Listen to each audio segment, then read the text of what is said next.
Menurut aku setiap tantangan ataupun cobaan ataupun ujian yang kamu dapat, ya kan, tanpa you expect before, nggak pernah berekspektasi untuk dapat sebuah tantangan hidup, kayak misalnya tiba-tiba kamu dapat musibah, kekurangan perekonomian ya, atau mungkin keluarga kamu ada yang meninggal dan kamu sangat sayang sama anggota keluarga yang ini. Syukuri. I say that be grateful for that. Karena apa? Karena itu tuh ibaratnya kayak kamu lagi main bola basket, terus tiba-tiba tuh bola langsung dikasihkan ke kamu sepenuhnya, nih bola buat kamu gitu. Terus kamu bingung, lah ini bola gimana, bola mau di gimana kan. Nah, kamu harus memainkan bola itu, dengan baik, dengan lihai, supaya kamu bisa memasukkannya ke ring, ke basketnya, ke keranjangnya itu. Jadi kalau ada bola datang, bola atau dalam artian ujian atau musibah atau pokoknya masa-masa yang susah gitu, kamu harus bersyukur gitu. Itu tandanya your God really loves you. Your God try to make you having a big chance even for you to be a success person in the world, to be a great person in the world. Jadi take it the chance gitu loh. Bahkan ada cerita, kalau nggak salah Mahatma Gandhi dulu itu. Mahatma Gandhi kan kehidupannya sudah nyaman ya, kayak berada di sebuah lingkungan yang sudah benar-benar jadi supporting system for him untuk merasakan kenyamanan hidup tanpa kekurangan. Itu Mahatma Gandhi. Tapi kemudian si Mahatma Gandhi ini kepikiran sesuatu, kayak hidup gini-gini aja kok nggak ada challenge-nya sama sekali ya gitu, apa aku jadi orang susah aja. Itu tuh Mahatma Gandhi malah kepikiran pengen men-setting kehidupannya sendiri untuk menjadi susah, supaya dia bisa tertantang gitu loh untuk melakukan hal-hal yang hebat. Akhirnya beliau keluar dari rumahnya yang serba ada, yang semuanya bisa terpenuhi. Terus dia keluar dari rumahnya itu, terus melakukan kegiatan sosial. Jadi kayak berusaha gimana ngerasain gitu loh, ikut ngerasain apa yang dirasakan oleh orang-orang yang kekurangan itu, yang ada di pinggir jalan. Terus mereka kayak minta-minta kayak gitu-gitu. Itu Mahatma Gandhi tuh merasa pengen ikut merasakan gitu loh, gimana ya rasanya jadi orang-orang kayak gini. So it's a natural of human. Jadi manusia naturalnya itu memang memiliki keinginan untuk dapat tantangan terus gitu loh, karena itu alamiah sifatnya manusia untuk melakukan hal-hal yang hebat gitu, hal-hal yang di luar biasa gitu. Tapi orang-orang tidak semuanya menyadari itu. Ada orang yang responnya terhadap kesusahan hidupnya adalah negatif gitu. Dia marah kepada Tuhannya, dia marah ke dirinya sendiri, dia marah ke orang tuanya, dia marah ke semua orang. Terus dia nyolong, dia nyopet, dan dia main hal-hal yang begitu ya. Jadi itu karena dia tidak mau berpikir, ini aku ada di posisi apa, di posisi mana gitu, dan respon apa yang sebaiknya harus aku ambil itu. Jadi kadang memang kekeliruan kita itu adalah di respon kita terhadap sesuatu yang terjadi gitu. Bentar kameranya miring. Nah, jadi kita nggak bisa menyalahkan sesuatu yang datang ke sekitar kita gitu, karena apapun yang datang, yang tidak bisa kita kontrol ya, sesuatu yang nggak bisa kita kontrol terus itu datang ke kehidupan kita, terus sesuatu lah, everything gitu. Itu yang hanya bisa kita kontrol adalah bukan sesuatu yang datang itu, tapi bagaimana respon kita gitu loh. We can choose, kita bisa memilih gitu, apakah kita mau merespon dengan positif atau kita merespon dengan negatif. It's your choice gitu loh, nggak ada yang menghalangi kamu to choose that. Even your God will let you to choose one of them, to choose which one you want. Jadi itulah kenapa kata Tuhan, Iqra, baca kan, baca gitu loh. Baca itu bukan baca buku, tapi bukan hanya baca buku yang dimaksud, tapi baca semuanya gitu. Keadaan kamu, you have to know gitu. Jadi aku tuh sejak kecil terbiasa untuk berpikir gitu, berpikir kayak di luar hal-hal yang anak kecil pikirkan. Dan aku suka imagination, aku suka berimajinasi. Jadi waktu kecil aku suka membayangkan gitu, wah nanti aku sekarang, jadi yang aku bayangkan tuh saat itu gitu terjadi, aku jadi artis gitu. Terus aku punya HP, terus banyak orang yang nelpon aku, jadi kayak orang sibuk gitu-gitu. Itu pas aku masih SD kelas, ya pokoknya zaman-zaman SD aku sering kayak gitu. Itu bagi emak aku tuh katanya kan aku tuh aneh gitu ya, lu ngapain sih kayak gitu-gitu gitu kan, ngapain sih kamu gitu, pakai bahasa Jawa ya karena aku tinggal di environment Jawa, orang-orang Jawa dan Madura gitu. Itu katanya aku aneh, ya whatever lah, aku menganggapnya itu natural anak kecil gitu. Anak kecil kan memang begini, teman-temanku juga sering berhayal aku gitu. Jadi for me waktu aku kecil tuh itu hal biasa, udah selalu berimajinasi. Sebelum tidur aku berimajinasi gitu, bangun tidur berimajinasi, pokoknya dari bangun tidur sampai nanti aku tidur lagi itu aku selalu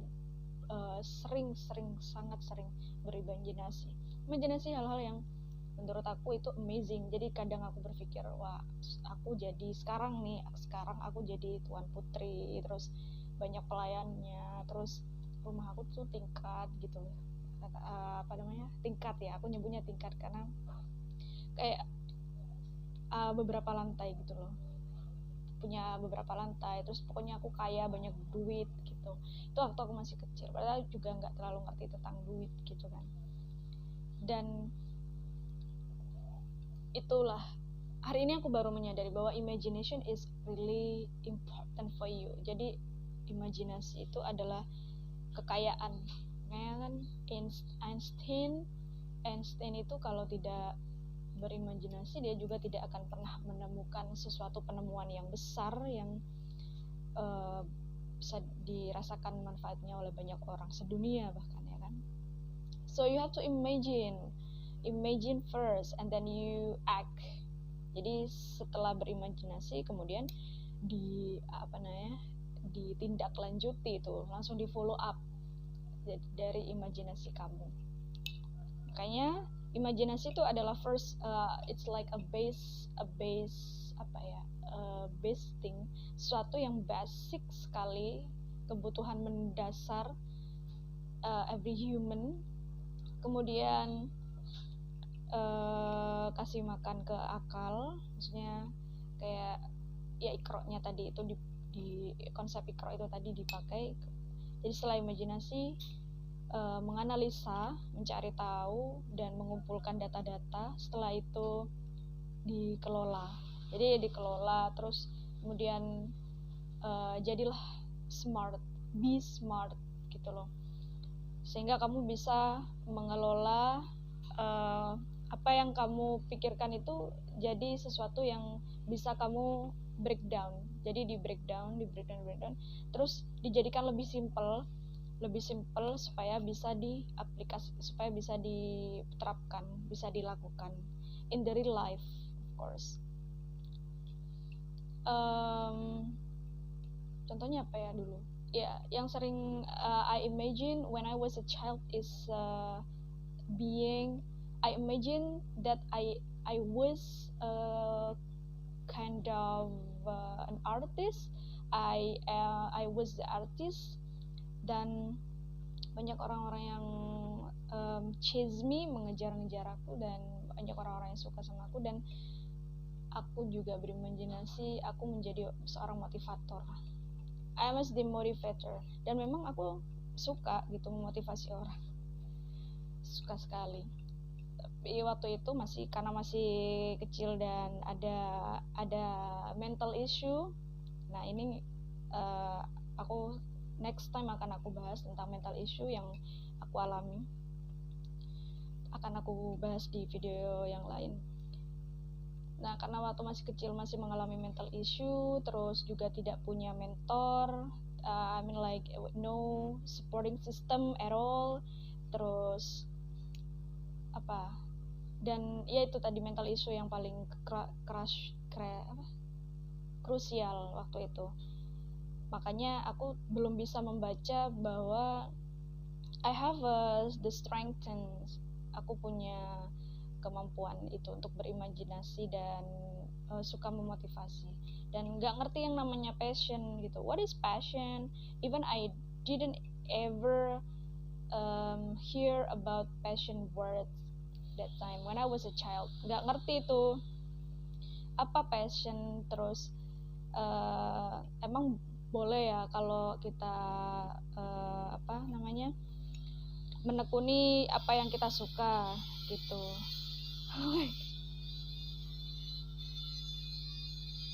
Terus kemudian aku terus belajar sampai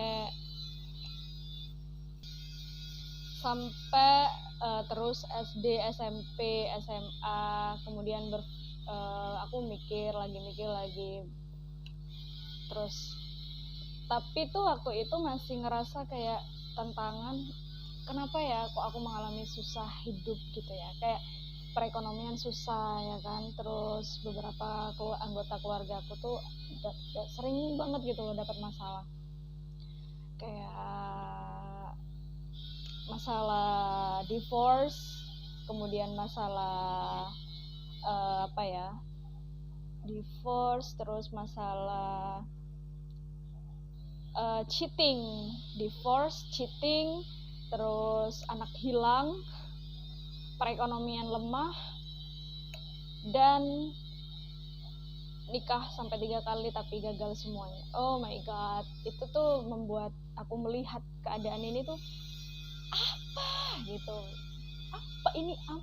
gitu, why should be like this gitu. Ketika aku masih SMP SMA kan udah mulai berpikir lebih kritis daripada SD gitu. Jadi aku ya sempat frustration gitu, wah emang udah nggak bener gitu loh, udah nggak bener nih my family ya, mikirnya begitu.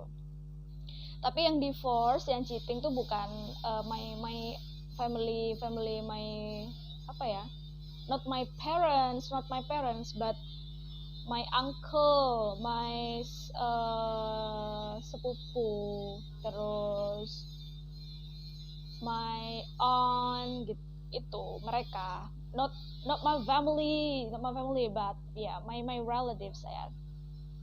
My parents, I think hari ini baru aku menyadari bahwa ternyata my parents lebih wise daripada saudara-saudaranya yang lain, really. Nah itu tuh satu hal yang aku syukuri lagi hari ini.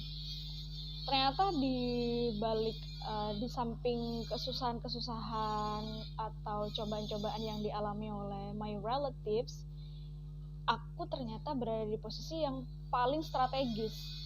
Aku berada di posisi di mana my parents are smarter than the others, than their brothers and sisters.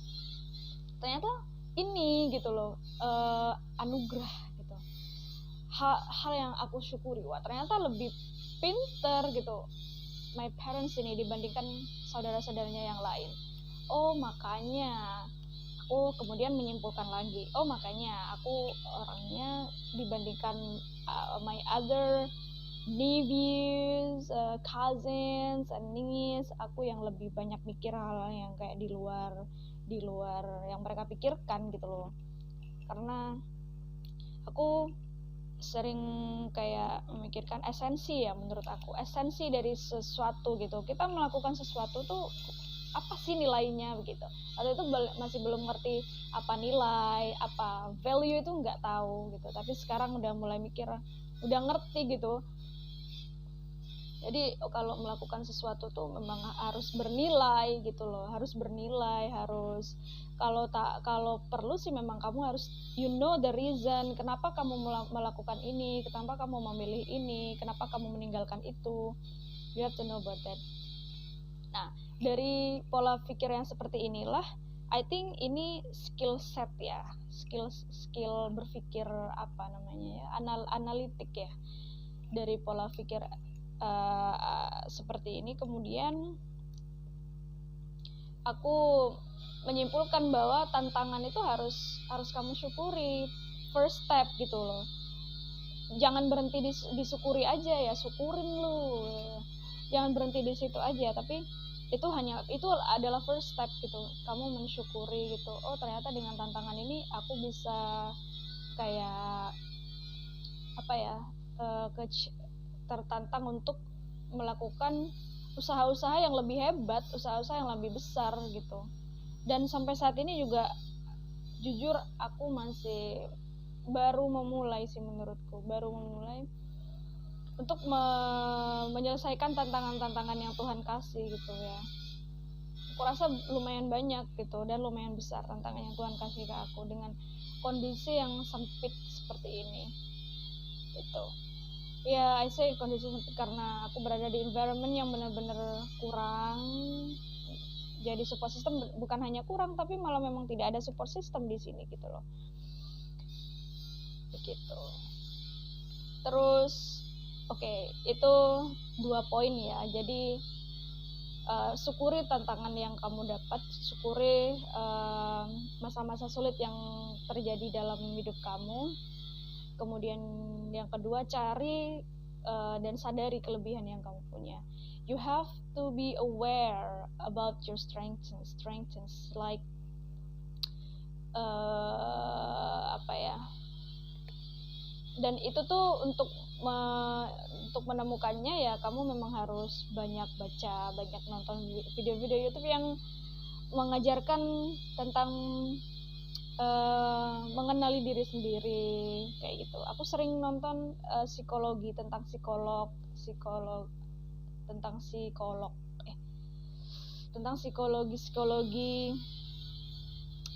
anak, psikologi orang dewasa, pokoknya hal-hal yang bisa membangun pemikiran yang baik, yang bijak di otak kita ya harus kita lakukan kayak gitu. Kemudian yang ketiga adalah dekati orang-orang yang bisa menjadi support system buat kamu gitu loh. Oh ya, kenali, strengthen. Terus yang ketiga itu kenali apa yang pengen kamu raih gitu, apa yang pengen kamu capai.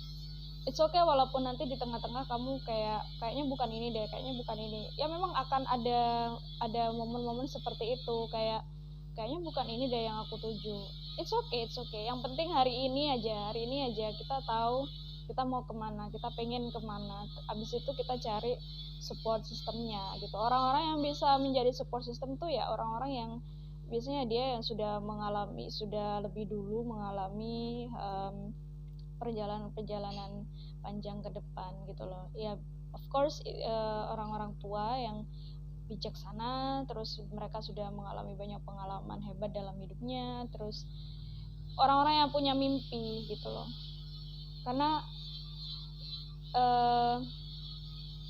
nggak usah harus menjadi keluarganya mereka gitu, tapi cukup bersama mereka aja kita udah dapat energi positifnya gitu loh.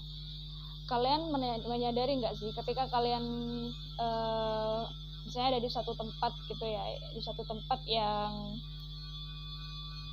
kalian merasa nggak enak, kayak orang-orangnya marah-marah terus, itu kalian pasti ngerasa nggak enak juga kan, kayak ngerasa apa ya, hawanya tuh nggak enak gitu, energinya tuh negatif kan kalau kayak begitu. Itu tuh nular loh gitu. gak enak, di perasaan kamu tuh gak enak gitu. Tapi ketika kalian pindah terus ketemu sama orang-orang yang yang punya energi yang positif gitu, kamu akan ketularan, akan ikut merasakan positifnya, akan ikut merasakan semangatnya. Ya walaupun kamu kayak, kenapa ya kok aku tiba-tiba semangat gitu. Itu sering terjadi gitu. Makanya kan agama kita juga kan iya ya, aku juga baru menyadari sih, oh iya ya, pantesan Islam ngajarin kita tuh harus berteman dengan orang yang jual parfum. Jadi maksudnya itu berteman dengan orang-orang yang energinya positif, karena nanti itu akan nular gitu loh. Like that support system, kamu harus bisa menemukan support system itu. Jujur aku susah gitu kemarin gitu, sebelum ketemu dengan teman-teman yang menurut aku bisa jadi support system. Tapi yang pasti sebelum kamu ketemu sama support system, jangan lupa untuk memperbaiki diri kamu sendiri. Niat gitu, diniatkan untuk aku pengen jadi orang yang lebih baik gitu, terus usaha, terus perbanyak ilmu kayak gitu, dan perbanyak mengenali diri. Itu nanti akan tiba-tiba ketemu aja gitu dengan orang-orang yang wah ini yang sefrekuensi nih sama aku begitu. Karena kita kan akan dipertemukan dengan orang-orang yang memang sama frekuensi berpikirnya dengan kita. Oke, thank you guys, bye bye.